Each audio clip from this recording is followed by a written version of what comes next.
சீரியல்களின் full எபிசோடுகளை Sun டிவியில் ஒளிபரப்பான உடனே எக்ஸ்க்ளூசிவாக சன் நெக்ஸ்டில் மட்டும் ஃப்ரீயா பாருங்கள்.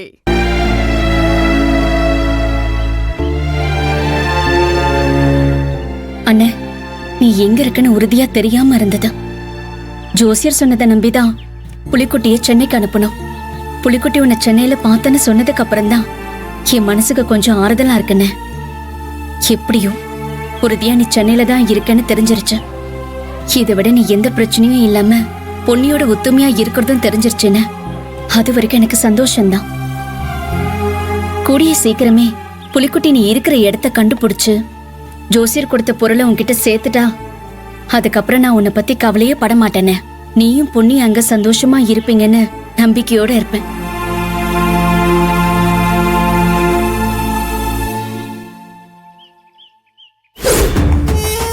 கழுத்துல தாலி இறங்குற வரைக்கும் என் வெறி அடங்காத்திரி.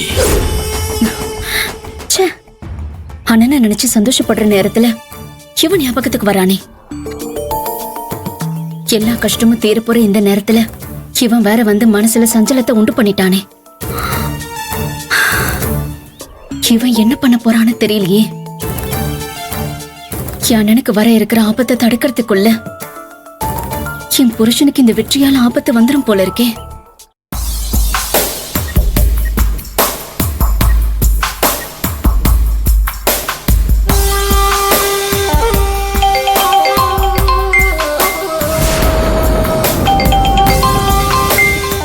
இந்த வெற்றி எதுக்காக போன் பண்றான்? மறுபடியும் ஏதாவது சொல்லி மிரட்டி நம்ம மனச குழப்பணும்னு தான் இவன் போன் பண்றான். போன் எடுக்காம விட்டு அவனே அடங்கிடுவான்.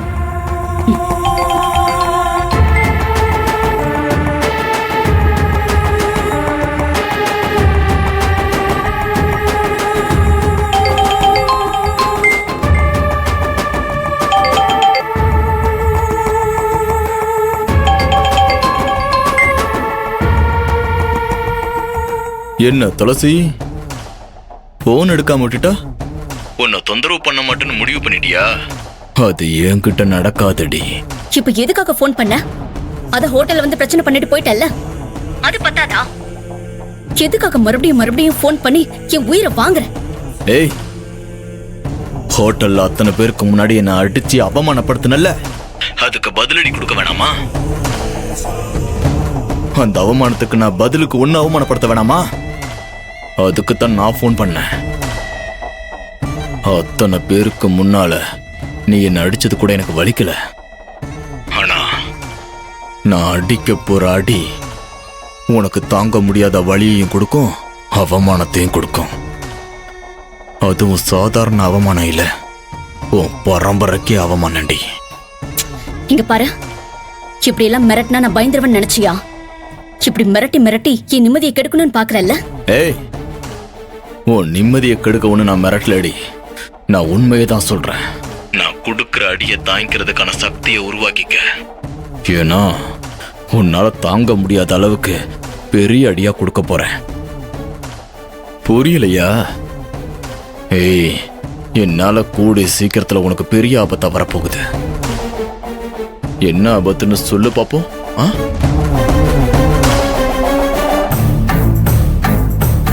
என்னம்மா துளசி, என்ன ஆபத்து? எந்த பக்கத்துல இருந்து வரப்போகுது? யாருக்கு வரப்போகுதுன்னு யோசிக்க ஆரம்பிச்சிட்டியா? யோசி, நல்லா யோசி. நீ நினைச்சு பார்க்க முடியாதபடி ஒரு தரமான ஆபத்து தான் வரப்போகுது. அதை எதிர்கொள்றதுக்கு நாளை எண்ணிக்கிட்டே இரு. ஏய், எதுக்குடா என்ன இப்படி சித்திரவதை பண்ற?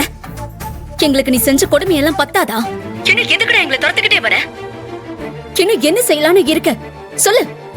என்ன செய்ய போற? இப்படி கேட்டா நான் சொல்லுவேன் நினைக்கிறியா? அதை இப்பவே சொல்லிட்டா சுவாரஸ்யம் போயிடுமே. அதனால சூட்டோட சூடா சொல்றேன். உனக்கு இப்பவே தெரிஞ்சுக்கணும்னா நான் சொல்ல மாட்டேனே. நீயே கண்டுபிடிச்சு இந்த ஆபத்துல இருந்து தப்பிக்க பாரு. ஆனா உன்னால என்னதான் முயற்சி பண்ணாலும் தப்பிக்கவே முடியாதுரி. டேய் வெற்றி, என்ன பண்ண போறேன்னு ஒழுங்கா சொல்லிடு. இல்ல நான் உன்னை விட மாட்டேன். இந்த தடவை நான் உன்னை கையால தான் அடிச்சேன். ஆனா அடுத்த தடவை உன்னை பார்க்கும் போது உன்னை கொன்னு போட்டுருவேன். உனக்கு ஏன் கையால தாண்டா சாவ. அதனால நான் ஜெயிலுக்கு போனாலும் பரவாயில்ல. உன் கதையை முடிச்சாதான் எங்க வாழ்க்கை நிம்மதியா இருக்கும்னா அதையும் செய்ய நான் தயாரா இருக்கேன்.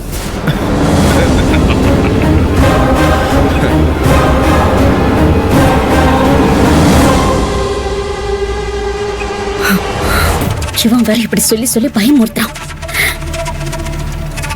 இவன் என்ன பண்ண போறானே தெரியல.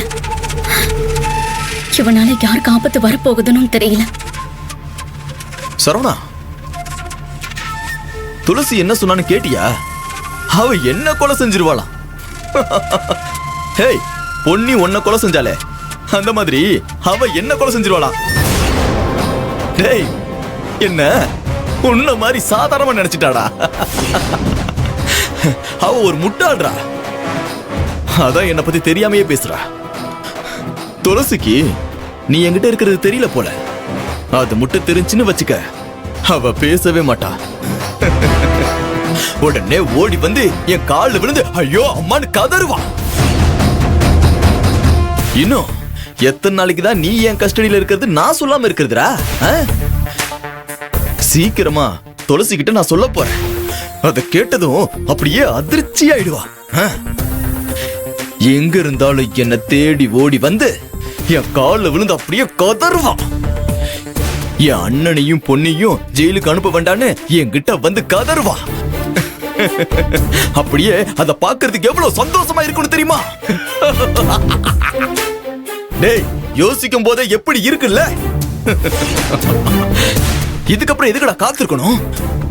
கூடி சீக்கிரமா அந்த புது கேம் ஆரம்பிச்சிடலாமா? Let's start. டாடி,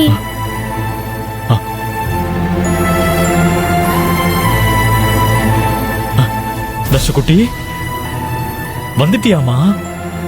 டாடி எதுக்கு டாடி இப்படி குடிக்கிற? என்னை பத்தி அக்கறை இருந்தா இப்படி குடிப்பியா? இல்லம்மா, இல்ல, சும்மா கொஞ்சோண்டு தான் குடிச்சேன், அவ்வளவுதான். இப்பதான் நீ நம்ம வீட்டுக்கு வந்துட்டேல்ல, இனிமே நான் அந்த கர்மத்தை தொடவே மாட்டேன். ஏன் டாடி நீயும் மம்மியும் சண்டை போட்டுட்டு பிரிஞ்சிருக்கீங்க? உங்களால இப்போ நான் தான் கஷ்டப்படுறேன். தர்ஷினியம்மா, டாடி சண்டை போடலம்மா, உன் மம்மி தான் என்கிட்ட சண்டை போட்டுட்டு கோச்சுக்கிட்டு வீட்டை விட்டு போயிட்டா. நான் சொல்றத கேளுமா. உன் மம்மி இருக்கால, அவ ரொம்ப மோசமானவம்மா. She is very selfish, sadist. அம்மா, நீயே மம்மியை நம்பாதிரி தங்கம். அவ என்ன மாதிரியே உன்னையும் அவ நிச்சயம் என்ன மாதிரியே உன்னையே ஏமாத்திட்டு போயிடுவாடா தங்க குட்டி.